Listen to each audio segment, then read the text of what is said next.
안녕하십니까. 당신의 보험금을 지켜드리는 변집사 한세영 변호사입니다. 조직검사 결과는 애매하고 법원을 통해 받은 진료기록 감정 결과마저 암으로 단정하기 어렵다라는 의견이 나왔습니다. 보험사는 당연히 거 봐라, 암 아니지 않느냐 하면서 보험금 지급을 거절했죠. 자, 이런 최악의 상황에서도 암 진단비를 받아낼 수 있을까요? 오늘은 주치의의 진단과 법원 감정의의 소견이 서로 부딪혔을 때 법원은 과연 누구의 손을 들어주는지, 그리고 이 싸움에서 어떻게 승리할 수 있었는지 알려드리도록 하겠습니다.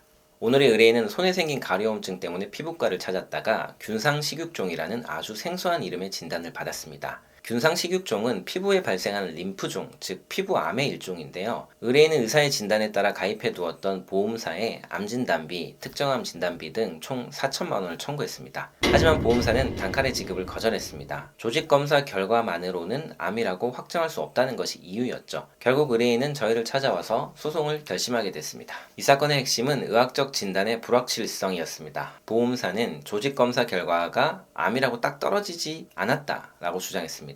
실제로 소송 과정에서 법원을 통해 시행한 감정에서도 균상식육종에서 보이는 소견과 크게 다르지는 않지만 이 결과만으로 병리학적으로 단정하기는 어렵다는 아주 애매한 결과가 나왔습니다. 보험사로서는 이보다 더 좋은 공격 무기는 없었죠. 이런 불리한 상황에서 법원은 누구의 판단을 가장 중요하게 생각했을까요? 정답은 바로 환자를 직접 보고 만지고 치료했던 주치의였습니다. 법원은 크게 세 가지 이유를 들어서 주치의의 손을 들어주었습니다.